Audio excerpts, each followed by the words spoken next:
Москвадан Казакстанга 5 пересадка үйүңүздөрдөн барып алып кетебиз. Кирди чыкты кылабыз жана жолдо документтериңиздерге да жардам беребиз. Машинабыз таза жана ыңгайлуу. Сиздерди жолдо чарчатпай, аман эсен алып барып келет. Сиздердин кызматыңыздарда өз иши мыкты билген тажрыйбалуу Эрнис. Андыктан төмөнкү номерлерге чалыңыздар, жазыңыздар. 89 296 544 564 89 250 17 16 16.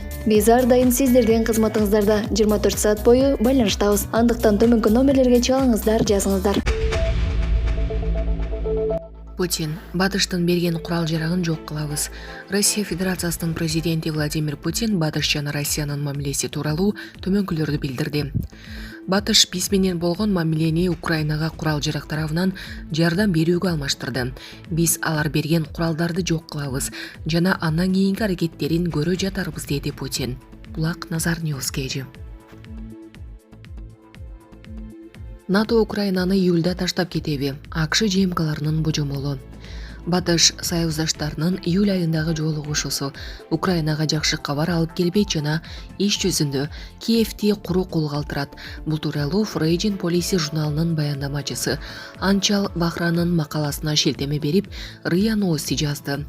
Келерки айда Литванын Вилнюс шаарында өтөчү НАТОнун жылдык саммитинде Украина альянска дагы да чакырылбай турганын билдирди. Ал тургай Киев биримдикке болжолду кайсыл учурда кире алары дагы таптакыр белгисиз деп жазылат макалада.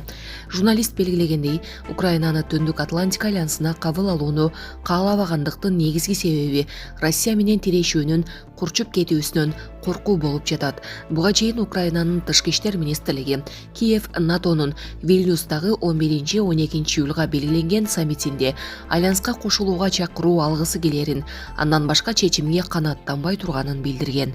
Булак Спутник KG. Кыргыз Республикасынын президенти Садыр Жапаров бүгүн 17-июнда Талас облусуна болгон жумушчу сапарынын алкагында Улуттук коопсуздук мамлекеттик комитетинин бул облус боюнча башкармалыгынын жаңы имаратын ачты. Чогулгандардын алдында сөз сүйлөп, жаңы имараттар, жаңы шарттары коопсуздук органдарынын кызматкерлерине элдин жыргалчылыгы үчүн иштөөдө жаңы дем, жаңы күч берерин айтты.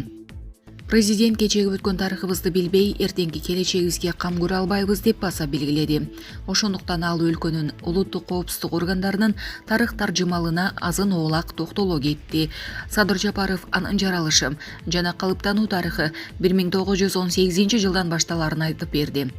Совет бийлигинин жылдарында чекисттер Каражанын карчы уруп, мекенин тышкы душмандардан коргоп келишкен. Президент буга чейин 1936-жылы салынган Талас башкармалыгынын эски имаратына жыл сайын аны оңдоп түзүүгө кошумча каражаттар талап кылынып турганын эскерте кетти. Мындан тышкары 1000 чарчы метрди түзгөн эски имаратта башкармалыктын кызматтык иш бөлмөлөрүнүн жетишсиздигинен бир кабинетте 2-3 кызматкерлер отуруп иштеп келишкен. Маданият министрлиги Моргенштерн Бишкекке келбей турган болду. Россиялык рэпер Моргенштерн Бишкектеги музыкалык фестивалга катышпай турган болду. Артисттин келишине Маданият, маалымат, спорт жана жаштар саясаты министрлиги каршы чыкканын ведомстводон билдиришти. Моргенштерндин концерти 23-июлга белгиленген. Бирок социалдык тармактарда айрым кыргызстандыктар жана жогорку кеңештин депутаттары рэперди коомду бузган адам катары баалап, келишимге каршы болуп жатышкан. Мындан улам министрлик бул маселени карап чыгууну угадалаган. Россиянын юстиция министрлиги тарабынан чет элдик агент деп таанылган. Булак Спутник KG.